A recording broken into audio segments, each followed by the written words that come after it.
Bismillahirrahmanirrahim. Bismillahi ma Allah, la yasukul khaira illallah. Bismillahi ma Allah, la yasrifu sa'a illallah. Bismillahi ma Allah, ma kana min ni'matin fa min Allah. Bismillahi ma Allah, la hawla wa la quwwata illa billah. Assalamualaikum warahmatullahi wabarakatuh. Alhamdulillah, alhamdulillahi rabbil alamin. Wassalatu wassalam ala ashrafil anbiya'i wal mursalin, Sayyidina Muhammadin wa ala alihi wa sahbihi ajma'in. Allahumma salli wa sallim ala Sayyidina Muhammadin al-fatih lima ughliq wal khatimi lima sabaq, nasirul haq bil haq wal hadi ila siratikal mustaqim, wa ala alihi haqqa qadrihi wa miqdaril azim. La hawla wa la quwwata illa billahil aliyyil azim. Amma ba'du. Ma'asyiral hadirin, jamaah MTSA yang dimuliakan oleh Allah Subhanahu wa taala. Syukur kita kepada Allah Subhanahu wa taala karena Allah Subhanahu wa taala telah menghadiahkan kita nikmat, terutama nikmat sihat wal afiat, nikmat Islam dan nikmat iman, serta nikmat yang dijadikan oleh Allah Subhanahu wa taala, yaitu nikmat dijadikan baginda oleh umat baginda Nabi Muhammad sallallahu alaihi wasallam. Salawat beserta salam kita hadiahkan juga kepada junjungan agung kita Nabi Muhammad sallallahu alaihi wasallam beserta para sahabat beliau, para keluarga dan kita pengikutnya hingga akhir zaman. Ma'asyiral hadirin wal mustami'in, yarhamni yarhamkumullah. Di sini dalam waktu yang singkat Allah Subhanahu wa taala memberikan kita nikmat berupa kesehatan. Kita manfaatkan harus dengan hal-hal yang positif, terutama dalam beribadah kepada Allah Subhanahu wa taala. Mengapa kita manfaatkan waktu kita tadi dengan hal-hal yang positif, dengan hal-hal yang dicintai oleh Allah Subhanahu wa taala dan dicintai oleh baginda Nabi Muhammad sallallahu alaihi wasallam? Karena itu bentuk rasa syukur kita kepada Allah Subhanahu wa taala. Bentuk rasa syukur kita kepada Allah Subhanahu wa taala itu salah satunya mengagungkan nama baginda Nabi Muhammad sallallahu alaihi wasallam. Bagaimana kita mengagungkan Nabi Muhammad sallallahu alaihi wasallam? Dengan kita banyak bersolawat kepada beliau, dengan banyak kita mempelajari sirah nabawiyah, jalan kehidupannya baginda Nabi Muhammad sallallahu alaihi wasallam. Di sini kita sama-sama ingin mengkaji daripada buah karya seorang ulama dari kota Haram, yaitu Syekh Umar bin Abdul Jabbar rahimahullah taala, wa nafa'ana bihi wa bi ulumihi wa bi barakatihi fid dharin amin. Dalam kitab beliau, salah satu karangan buah karya beliau yaitu Khulasatul Nurul Yakin fi Sirah Sayyidil Mursalin. Di pelajaran yang awal ini Syekh Umar Abdul Jabbar memberitahukan kepada kita umat baginda Nabi Muhammad sallallahu alaihi wasallam, yang pertama min hayati Rasulullah sallallahu alaihi wasallam, dari kehidupannya Rasul sallallahu alaihi wasallam. Siapa itu Rasul sallallahu alaihi wasallam? Sayyiduna Muhammad, pemimpin kita, nabi kita Muhammad sallallahu alaihi wasallam. Huwa Rasulullah ila nasi kafatan wa akhirul anbiya wa imamur rusul. Rasul sallallahu alaihi wasallam itu ialah utusan Allah Subhanahu wa taala yang diutus untuk seluruh segenap manusia yang di muka bumi ini. Wa akhirul anbiya, dan beliau penutup para nabi-nabi terdahulu. Wa imamur rasul, dan beliau juga dipilih oleh Allah Subhanahu wa taala untuk menjadi imam bagi rasul-rasul terdahulu. Dan di sini Rasulullah sallallahu alaihi wasallam diutus untuk menyampaikan satu agama yang paling sempurna, yaitu ja'a bid-dinil islami. Beliau datang membawa agama Islam. Alladzi la yaqbalullahu yaumal qiyamati dinan ghairahu. Yang mana Allah Subhanahu wa taala kelak di hari kiamat tidak menerima satu agama pun kecuali agama Islam yang Rasulullah sallallahu alaihi wasallam ajarkan kita pada saat ini. Mengapa kita lebih banyak harus mempelajari sirahnya Rasulullah SAW, harus lebih dekat dengan Rasulullah SAW, karena itu adalah tanda simbol rasa syukur kita kepada Allah Subhanahu Wa Taala, dan itu rasa cinta kita kepada Rasulullah SAW. Apakah banyak sekarang ini generasi muda yang sudah banyak mengenal selain Rasulullah? Banyak. Kehidupan Barat sudah banyak mereka terapkan di kehidupan mereka sehari-hari. Pakaian-pakaian seperti orang-orang Korea, mulai dari rambut, stylish, jaket, celana, itu sudah banyak membuming, terutama di Indonesia yang kita cintai ini. Nah, mudah-mudahan berkah daripada sahibul kitab Syekh Umar Abdul Jabbar, kita bisa mencintai sedikit demi sedikit apa-apa yang diajarkan oleh baginda Nabi Muhammad SAW.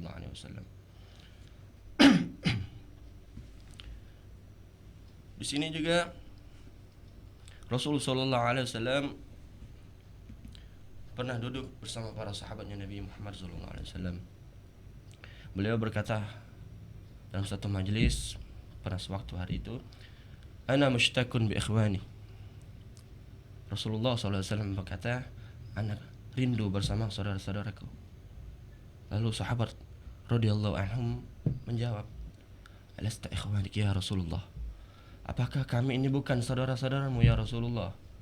Rasulullah langsung tertunduk malu dan Rasulullah menangis. Langsung dijawab oleh Rasulullah SAW, "Bal antum ashabi." Kalian itu adalah sahabat-sahabatku, kata Nabi Muhammad SAW. Lalu beliau menjawab lagi, "Ikhwani humul ladzina lam yarawni walakinnahum yu'minuna bih."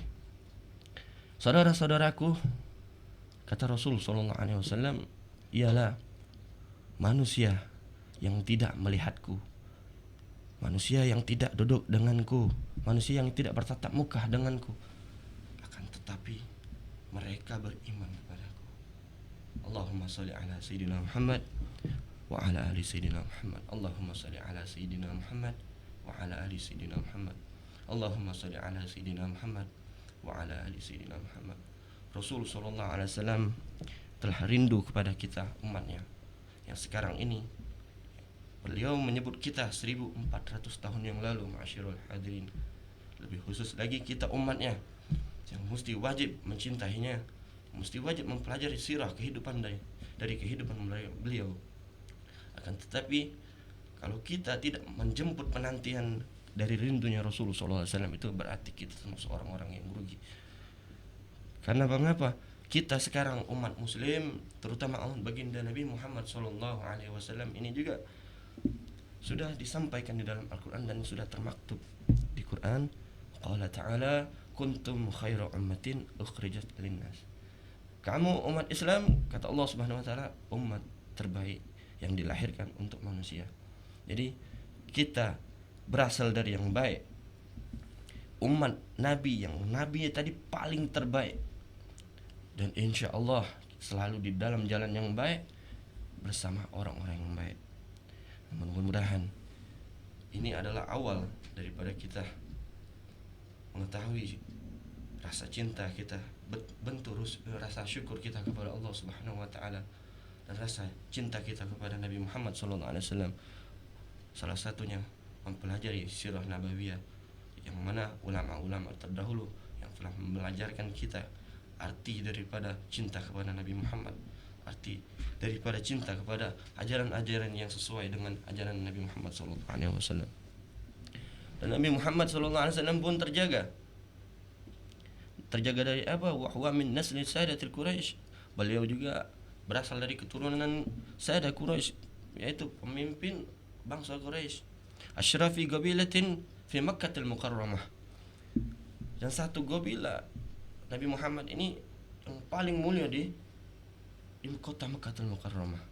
Wa yatasilu nasabuhu bi Ismail ibn Ibrahim alaihi wassalam. Dan nasab beliau ini sampai kepada Nabi Allah Ismail, anak daripada Nabi Allah Ibrahim alaihi wassalam. Jadi kemuliaan Rasul sallallahu alaihi wasallam ini bukan pada saat Rasulullah dilahirkan langsung di muka bumi. Karena Rasul sallallahu alaihi wasallam mulia sebelum Rasulullah dilahirkan di muka bumi ini. Nabi Allah Adam bertawasul pada Nabi Muhammad SAW. Dan dalam satu kisah lagi yang lain, pada zaman dahulu sebelum jauh daripada Nabi Muhammad SAW dilahirkan, ada satu dinasti di kota Yaman terdahulu. Terdapat dinasti yang kuat, pasukan yang hebat, kekayaan yang melimpah, yaitu kerajaan Tuba. Kerajaan Tuba itu dipimpin oleh seorang raja yang namanya As'ad bin Quraib. As'ad bin Quraib ini terkenal dengan rasa sombong dulu, rasa sombong di dalam hati. Jadi setiap dia ingin menjelajahi dunia, berkeliling di dunia, terutama di kota Hijaz, tepatnya di Timur Tengah, seluruh kota Hijaz itu sudah beliau jelajahi, terkecuali satu, kota Mekkatul Mukarramah. Mengapa beliau ini sengaja mentakhirkan khususnya kota suci Mekah? Karena pada waktu itu orang-orang Mekah acuh tak acuh, tidak mau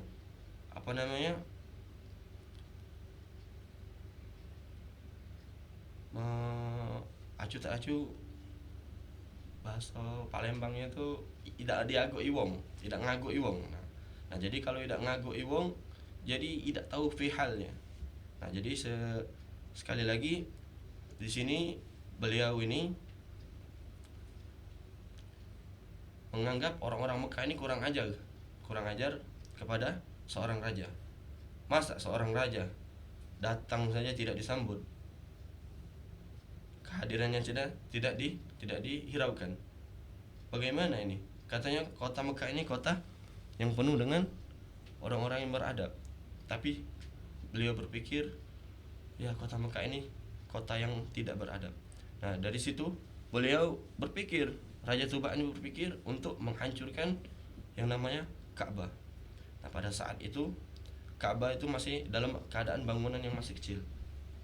Nah, jadi dalam satu sisi beliau ini berkeinginan untuk menghancurkan kota suci Mekah itu, terutama Ka'bah di dalam kota Mekah tadi. Hari demi hari, minggu demi minggu, bulan demi bulan, dia masih berdiam di kota suci Mekah itu, dan beliau terjatuh sakit.